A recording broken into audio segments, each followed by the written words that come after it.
Selamat pagi semuanya. Mudah-mudahan tetap semangat ya, walaupun udaranya luar biasa kerennya ini. Hari ini saya diminta untuk membagi sesuatu tentang menghidupi firman Tuhan di dalam keseharian kita di dalam sebuah komunitas. Living the words of God together. Apa pengertian yang muncul di dalam judul ini? Tentunya adalah di dalam kebersamaan kita, baiknya kita ditemukan adalah sebagai orang-orang yang mempelajari, orang-orang yang menggumuli dan orang-orang yang mendalami firman Tuhan. Pertemuan-pertemuan Bible study, diskusi-diskusi tentang pengertiannya, namun yang lebih penting daripada itu tentu saja bagaimana mengaplikasikannya di dalam hidup kita. Dan saya berharap juga bahwa di dalam komunitas kita belajar taat. Agak lucu, kenapa perlu taat? Taat itu urusannya dengan pribadi kita, betul gak sih? Tapi kalau kita berada di dalam komunitas, mungkin hal-hal yang terlihat sulit akan jadi jauh lebih sederhana ketika kita ada. Karena selalu ada orang yang mengingatkan, selalu ada orang yang saling mendorong. Maksud dalam komunitas ini kita akan mulai bergerak, mulai dari sekedar pengetahuan, menjadi bagaimana mempraktekkan firman Tuhan di dalam kehidupan kita. Pada dasarnya yang diharapkan adalah terjadinya sebuah transformasi kehidupan. Bahwa kita yang lama tidak lagi seperti itu, tetapi berubah menjadi semakin serupa dengan Kristus. Dan yang lebih penting tentu saja adalah di dalam komunitas kita belajar untuk saling mendukung. Baik moral maupun juga material. Dan aktivitasnya ya tentu saudara-saudara juga udah pada tahu ya, di dalam kegiatan home kita. Saya berharap itu semua yang menjadi keseharian kita di dalam mempelajari dan menggumuli firman Tuhan. Ayat firman Tuhan yang akan kita pakai untuk mengerti tentang kebenaran ini itu diambil dari Kisah Para Rasul pasal yang kedua. Mulai kalau dari bahan sebenarnya mulai dari ayat yang ke-42. Tapi saya rindu untuk boleh membahas bersama dengan saudara konteksnya terlebih dahulu. Jadi kita mau melihat, now this doesn't work. Okay. Ya, kita mau melihat mulai dari ayat yang ke-40 dan ayatnya yang ke-41. Jadi konteks dari ayat-ayat yang akan datang ini adalah setelah Yesus naik ke atas ke surga, kemudian murid-murid diperintahkan untuk tinggal di Yerusalem. Dan setelah itu datanglah urapan Roh Kudus yang mengubahkan mereka, memenuhi mereka. Lalu bangkitlah Petrus dan mulai berkhotbah. Dan khotbahnya diakhiri di ayat yang ke-40 ini.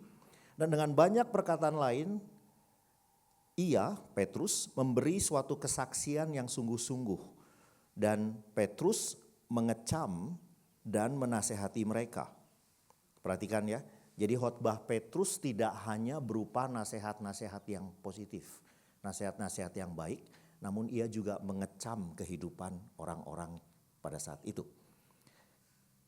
Berilah dirimu diselamatkan, kata Petrus, dari angkatan yang jahat ini. Dan kemudian ayat 41 sangat menarik, orang-orang yang menerima perkataannya itu memberi diri mereka dibaptis. Dan pada hari itu, yuk kita baca sama-sama 1, 2, 3. Jumlah mereka bertambah kira-kira 3.000 jiwa. Saudara yang kekasih, bagi saya Alkitab itu lebih daripada sekedar bacaan doang. Alkitab itu adalah sebuah cerita yang luar biasa. Setiap hal di dalam Alkitab itu punya makna dan punya arti yang sangat dalam. Dan itu sebabnya di situ saya kasih warna putih yang lebih tebal ya. Jumlah mereka bertambah kira-kira 3.000 jiwa. Perhatikan, saya tidak sedang berbicara multiplikasi jemaat. Saya tidak sedang mengencourage Anda, tentu itu hal yang baik. Menginjil, tentu itu hal yang baik. Membawa orang masuk ke dalam kerajaan Allah, tentu itu hal yang baik. Namun kita ingin mengerti di sini mengapa Alkitab mencatat secara spesifik bertambah kira-kira 3.000 jiwa. Oke? Mungkin saudara setuju dengan saya ya. Saya tidak rasanya tidak mungkin itu yang terjadi. Ketika Petrus berkhotbah, Di depan sana ada usher yang bawa checker untuk ngecek satu persatu orang-orang yang datang. Oh, hari ini 3.000. Setuju? Saya kira ayat Alkitab itu terlalu cemen kalau cuma ngurusin checker 3.000 orang. Lalu mengapa di Kisah Para Rasul ini dicatat 3.000 jiwa? Siapa 3.000 ini? Itu yang menjadi pertanyaan.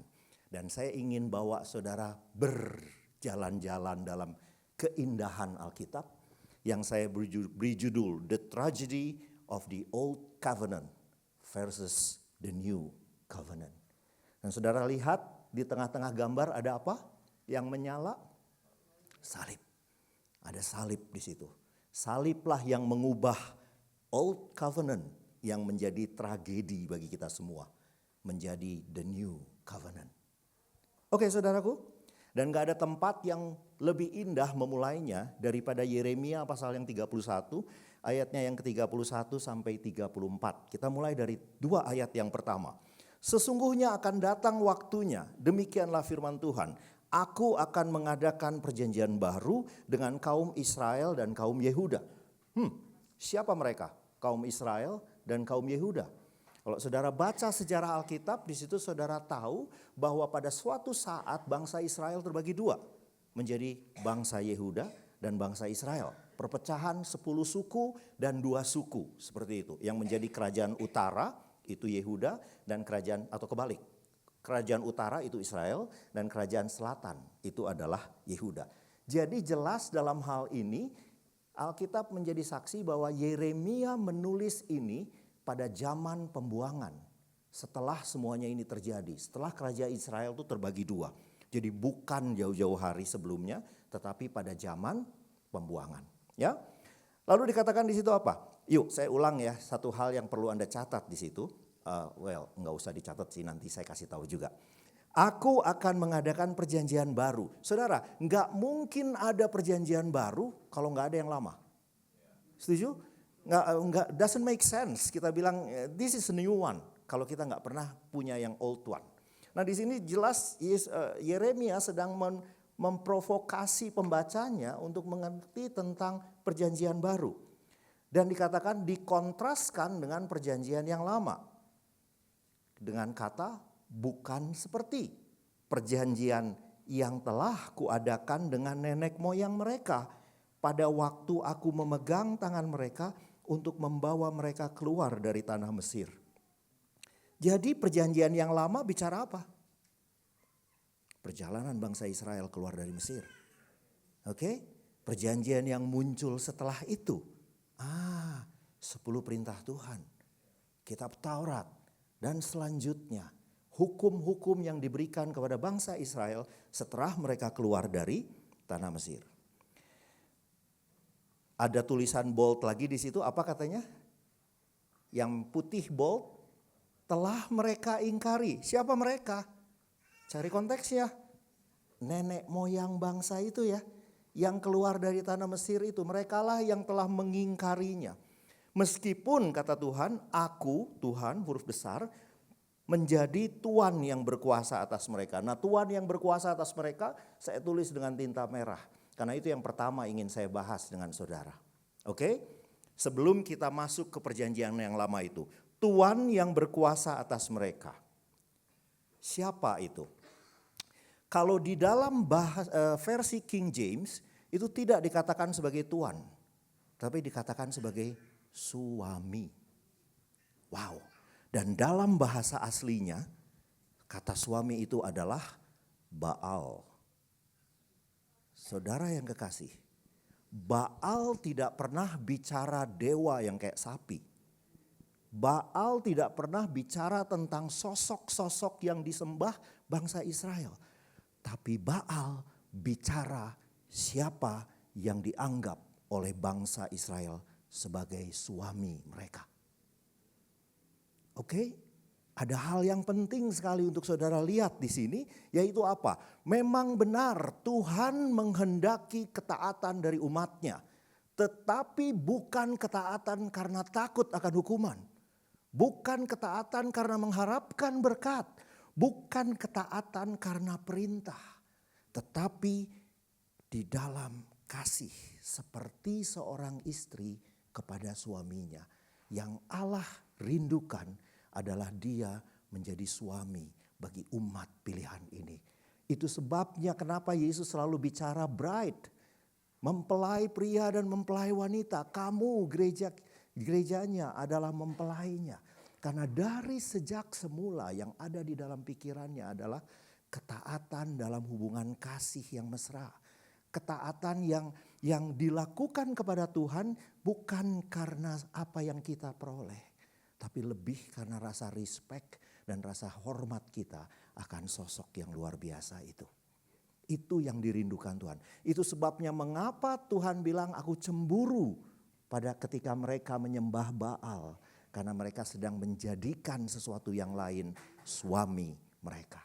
Itu yang menyebabkan Allah marah, saudaraku. Ya, ngerti konteksnya ya saudaraku ya. Yang menjadi kerinduan Allah adalah seperti itu. Kita kembali kepada Yeremia pasal yang ke-31 tadi. Sekarang saya boldkan apa yang ingin saya highlight kepada saudara tentang perjanjian lama dan perjanjian baru. Aku akan mengadakan perjanjian baru dengan kaum Israel dan kaum Yehuda.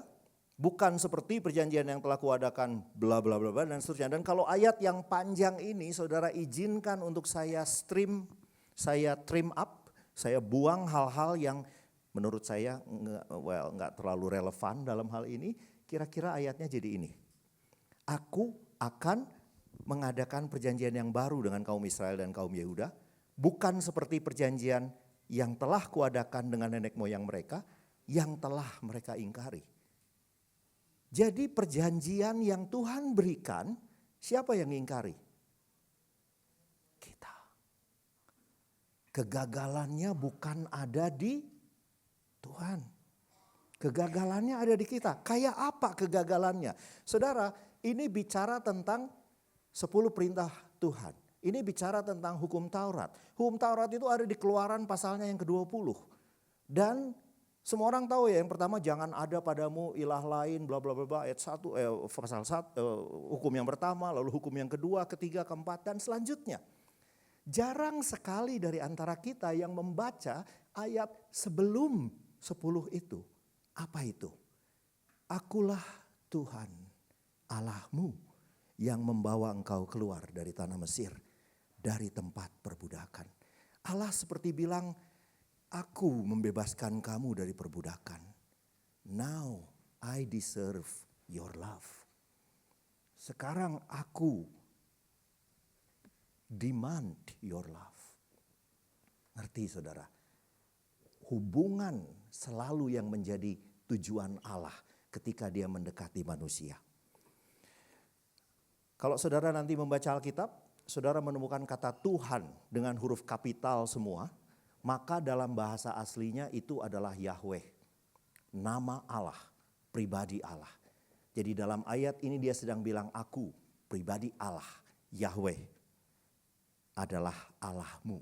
Allahmu di sini Allahnya huruf kecil, A-nya huruf besar, tapi sisanya huruf yang non kapital. Ini bicara tentang fungsinya, bicara tentang jabatannya, bahwa sang pribadi Yahweh adalah Allahmu, Tuhanmu, Elohim, Eloheka, yang membawa engkau keluar dari tanah Mesir dan dari tempat perbudakan. Mengapa ayat ini penting? 12 pasal kemudian. Jadi pasal berapa? Ini pasal 20 nih. 12 pasal kemudian. 14 maaf. 14 pasal kemudian. Ayatnya yang salah ini berarti ini. Ini yang dilakukan oleh bangsa Israel. Nanti saya cek ya saudaraku ya, ini pasal 32 apa 34. Kayaknya pasal, I don't know. Maybe I make a mistake. Ini yang dikatakan Israel. Hai Israel, inilah Allahmu yang menuntun engkau keluar dari tanah Mesir. Israel sedang bicara siapa? Patung lembu emas. Patung lembu emas.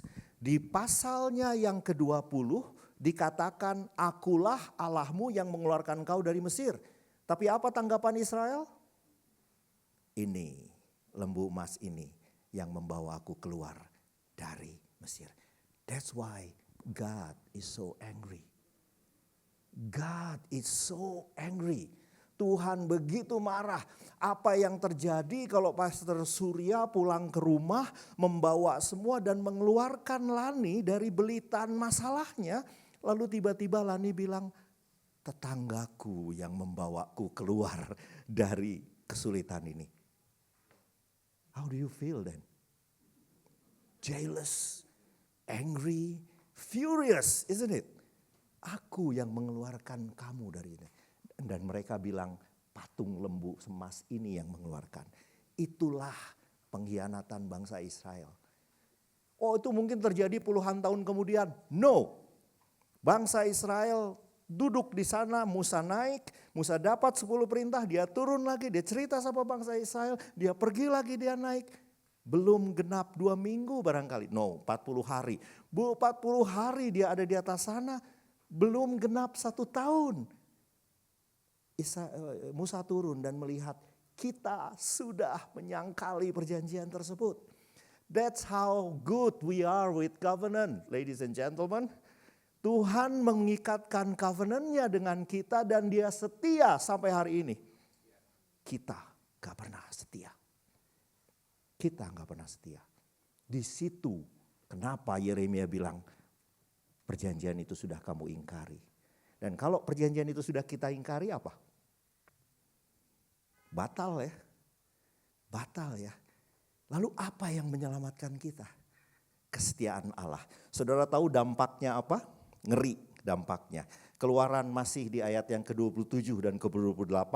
Ups.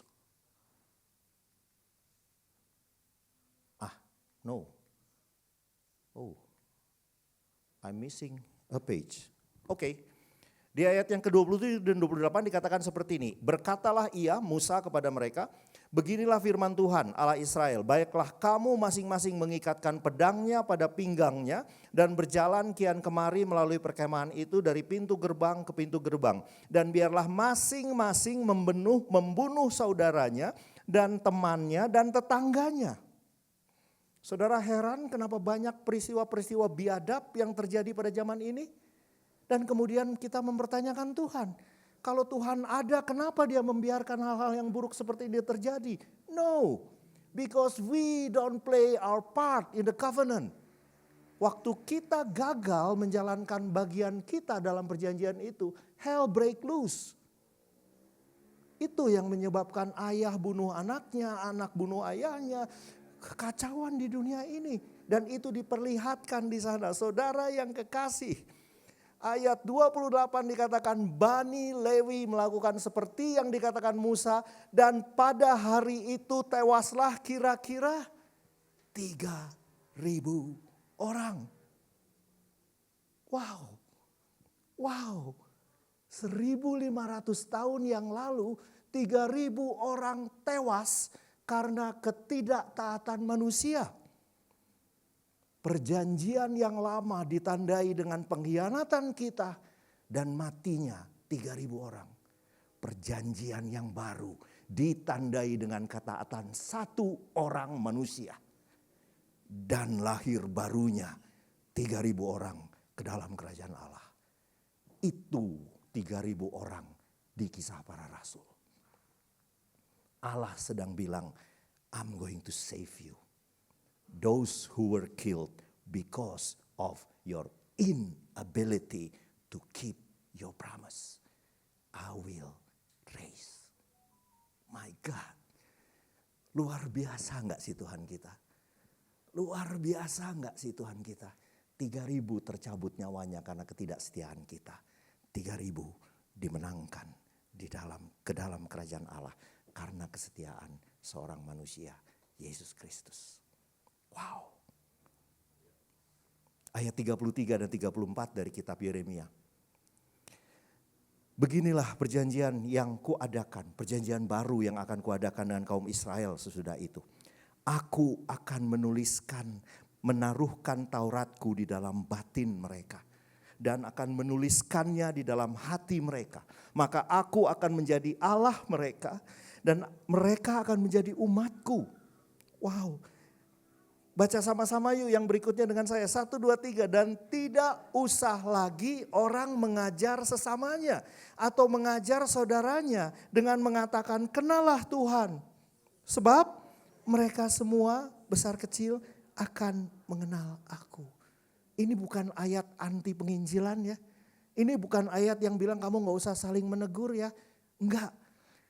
Ini ayat yang sedang bilang di dalam perjanjian yang baru katanya Allah akan membangkitkan the desire to know him. Satu kerinduan, keinginan, cinta kepada dia sehingga hukum tersebut yang tadinya adalah sebuah tuntutan sekarang menjadi satu hal yang natural untuk kita taati. Karena desire-nya bangkit. Masa sih? Seperti apa itu? Maaf ya saudara ya, panjang ya. Gak apa-apa ya, kita baca banyak ayat ya. Soalnya kalau enggak kita gak baca ayat padahal di dalam sini ada begitu banyak kebenaran dan keindahan. Mohon maaf ya teman-teman ya. Kita lihat sama-sama Yohanes 14 ayat 15 sampai 17. Ini adalah di hari-hari terakhir sebelum Yesus disalib. Ini yang dia katakan, jikalau kamu mengasihi aku, kamu akan menuruti segala perintahku. Aku akan minta kepada Bapa dan ia akan memberikan kepadamu seorang penolong yang lain. Supaya ia menyertai kamu selama-lamanya, yaitu roh kebenaran. Dunia tidak dapat menerima dia, sebab dunia tidak melihat dia dan tidak mengenal dia. Tetapi kamu mengenal dia, sebab ia menyertai kamu dan akan diam di dalam kamu. Roh yang Yesus minta itu akan diam di dalamku. Kontraskan dengan perjanjian baru yang Yeremia katakan tadi. Aku akan menuliskan Tauratku di dalam batinmu. Sekarang Yesus mengirimkan Roh Kudus untuk hidup di dalam dia. Lompat ke ayat 25 dan 26. Di sini dikatakan semuanya itu kukatakan kepadamu selagi aku berada bersama-sama dengan kamu. Tetapi penghibur yaitu siapa? Roh Kudus. Dia yang akan diutus oleh Bapa dalam namaku, dialah yang akan mengajarkan segala sesuatu kepadamu. Remember janjinya Yeremia tadi? Gak perlu lagi ada Pastor Surya yang mengajar, gak ada lagi perlu saya yang mengajar saudara, karena akan ada Roh Kudus yang mengajar saudara dari dalam. Ada Roh Kudus yang akan mengingatkan kamu akan semua yang telah kukatakan kepadamu. Enggak berarti kalau Pastor Surya di sini tuh saudara enggak perlu dengerin. Kan kita ada di komunitas untuk saling mengingatkan ya. Kayak gitu. Tapi janji Tuhan sekarang adalah apa? Akan ada sesuatu yang baru dalam hidup kita. Saudara yang kekasih, mohon maaf. Ini penting banget, boleh ya Mbak ya sebentar ya. Gini loh. Saudara pernah ada di dalam sebuah hubungan kasih enggak? Hubungan cinta enggak? Lalu setelah berjalan 1 tahun, setelah berjalan 1,5 tahun, saudara merasa bahwa nah this is not the right one. Dia bukan orang yang tepat. Tapi saudara enggak merasa tega untuk mutusin dia? Pernah? Ya mudah-mudahan enggak usah dijawab saudara, enggak usah dijawab, enggak usah diakui. Pernah gitu ya seperti itu ya? Apa yang terjadi? Saudara kan merasa tersiksa ya? Aduh Sabtu gue mesti ke rumah dia aduh padahal gue pengen hang out sama teman-teman gue. Aduh semua jadi beban, betul? Semua jadi beban. Itu yang terjadi saudaraku. Ketika gak ada sesuatu yang baru di dalam diri kita, perintah jangan membunuh itu susah sekali. Karena apa? Hukum yang lama tuh bekerja dan merongrong kita, itu semua jadi tuntutan. Mengasihi itu bukan hal yang mudah, tetapi di sini Roh Kudus akan datang mengingatkan semua yang Yesus ajarkan kepada kita. Perubahan dari dalam. Saya suka bicara seperti itu. Hukum bicara gaya dari luar yang memaksa untuk kita taat. Tetapi kasih adalah hukum yang bekerja dari dalam. Yang membuat kita taat tanpa harus diperintah. Hukum membuat kita taat kalau penegak hukumnya ada. Contoh, U-turn dicoret. Kita nurut, setuju? Karena karena ada polisi. Kalau polisinya nggak ada, wah jauh muternya, muter aja. Betul saudaraku? Kalau hubungan kita dan Allah kita tetap hubungan hukum, Itu yang akan terjadi. You will obey his command. If someone see me.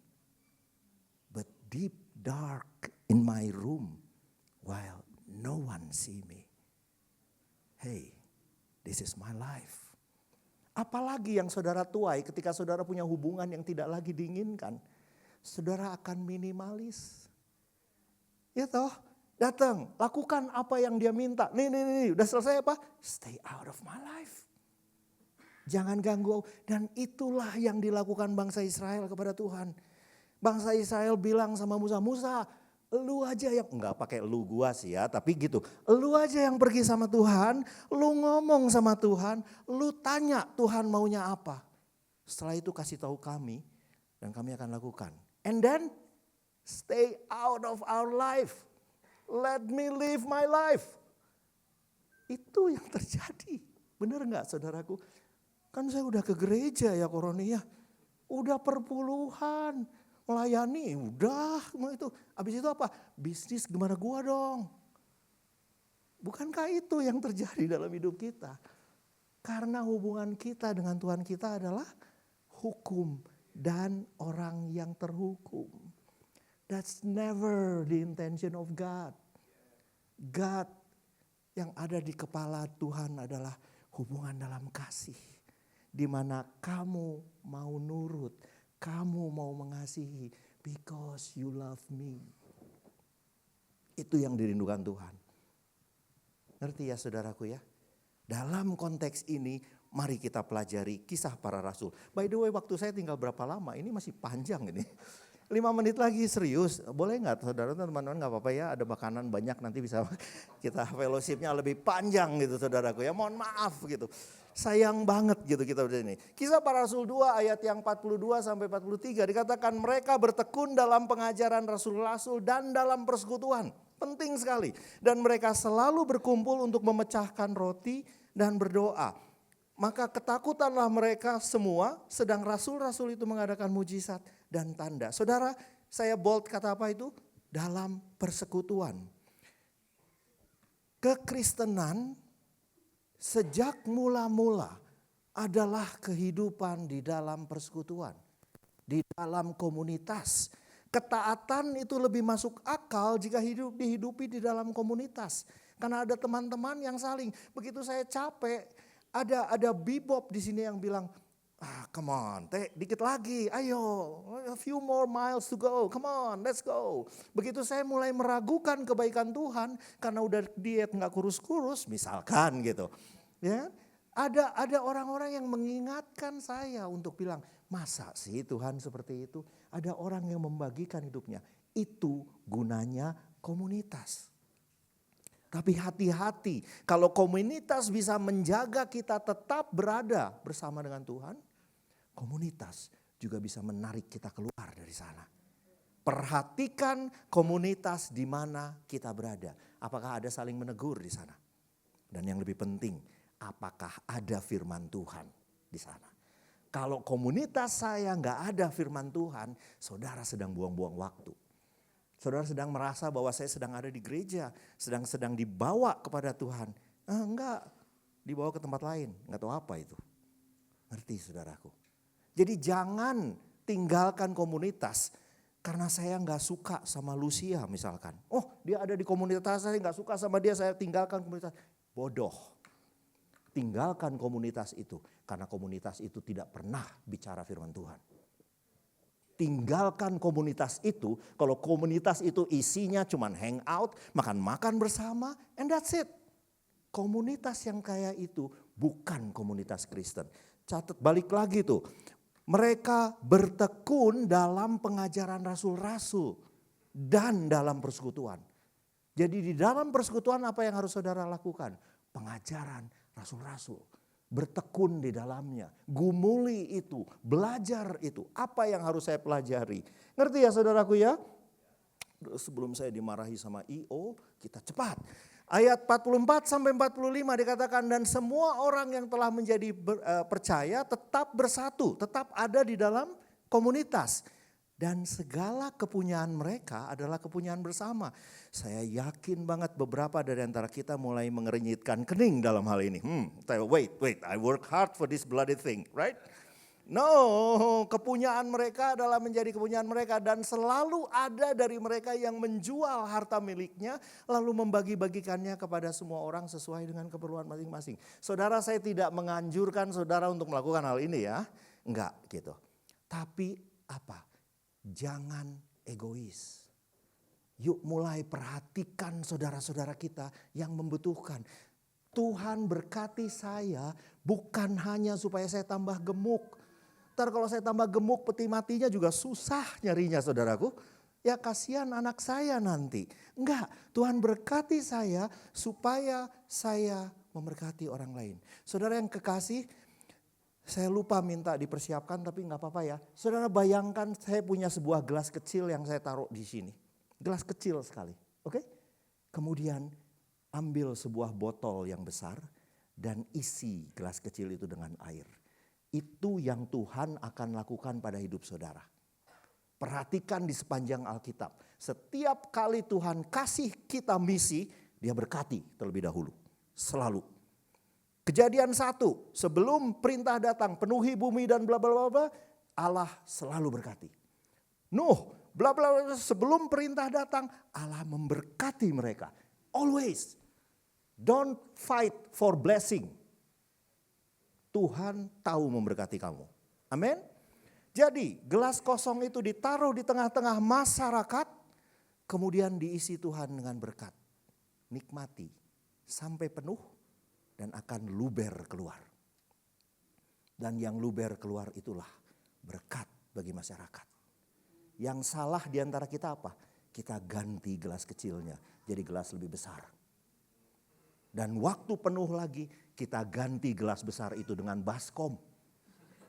Dan waktu baskomnya penuh kita ganti dengan jolang yang segede-gede kolam ikan. Dan kalau itu sudah penuh kita bangun kolam berenang. Supaya berkat Tuhan tetap ada di kita.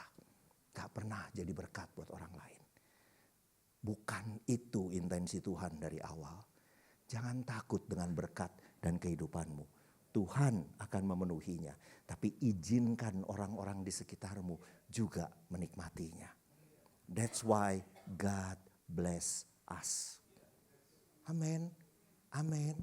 Gitu loh. Segala kepunyaan mereka adalah kepunyaan bersama, berkata stop being egocentric. Dengan bertekun dan dengan sehati mereka berkumpul tiap-tiap hari di bait Allah. Mereka memecahkan roti di rumah masing-masing secara bergilir dan makan bersama-sama. Apa katanya? Secara bergilir. Saudara yang kekasih, saya berdoa bahwa kita beribadah di Lasem gak terus-terusan di rumahnya Koroni kali ya. Sesekali kita bisa juga ibadah di rumahnya Surya. Sesekali kita bergilir. Kita jangan cuma pengen satu yang nikmat, satu yang nyaman, satu yang indah. Tapi kita juga harus tahu bagaimana saudara kita hidup. Apa yang mereka makan. Apa yang mereka rasakan dalam keseharian mereka. Keluar dari menara gading kita saudaraku. Itu yang Tuhan minta. Bergilir. Dan mereka disukai semua orang. Dan tiap-tiap hari Tuhan menambahkan jumlah mereka. Dengan orang yang diselamatkan. Wow. Kehidupan yang indah ya. Apa yang harus kita ambil dari ayat ini? Komunitas adalah media bagi pertumbuhan kasih. Kasih gak pernah bisa dilakukan oleh seseorang yang solo karir. Saudara sadar nggak, waktu belum ada alam semesta ini, belum ada manusia, belum ada malaikat-malaikat, Allah tetap kasih. Terus dia mengasihi siapa? Sekarang saudara sadar betapa konsep Tritunggal itu penting. Sebab kalau Allah cuma satu, dia nggak bisa jadi Allah yang mengasihi. Dia nggak bisa jadi Allah yang kasih. Amin saudaraku, komunitas adalah media bagi pertumbuhan kasih. Aduh, gak ke gereja kalau kita gak terima perintah ya. Oleh karena itu mari kita lihat Yohanes 13 ayat 34 sampai 35. Aku memberikan perintah baru, Yesus memberikan perintah baru kepada kamu, yaitu supaya kamu saling mengasihi. Sama seperti aku telah mengasihi kamu, demikian pula kamu harus saling mengasihi. Dengan demikian semua orang akan tahu bahwa kamu adalah murid-muridku, yaitu jikalau kamu saling mengasihi. Karakter utama dari murid Kristus bukan salib yang saya gunakan di sini. Bukan karena saya pakai salib, mau di sini, mau di anting, mau di cuping hidung, mau dimanapun. Bukan ini yang menandakan bahwa saya adalah murid Kristus. Tetapi kalau kamu saling mengasihi, itu intinya murid Kristus. Murid Kristus, kasih adalah karakteristik dari murid. Amin, saudaraku. Mudah-mudahan apa yang saya bagi hari ini bisa membuka sedikit pemikiran kita bahwa Tuhan adalah sang suami yang deserve our love, yang deserve our respect, yang deserve semuanya dari kita.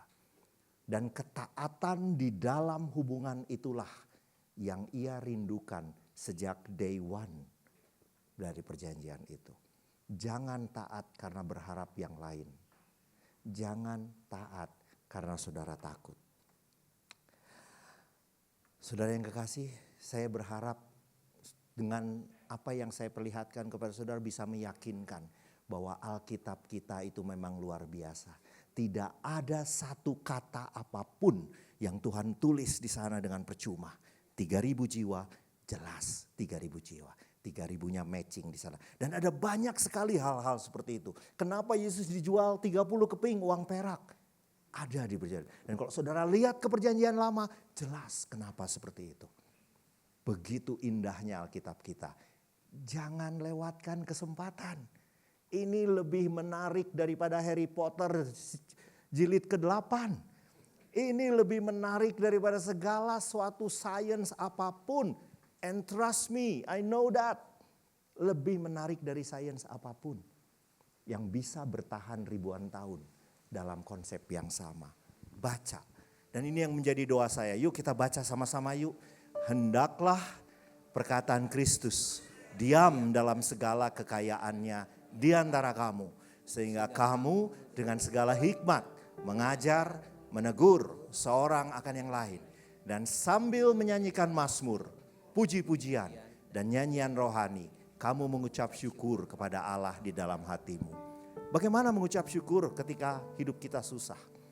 Bagaimana mengucap syukur ketika kita sedang dalam deraan masalah? Ketika kita sedang dihimpit kesulitan?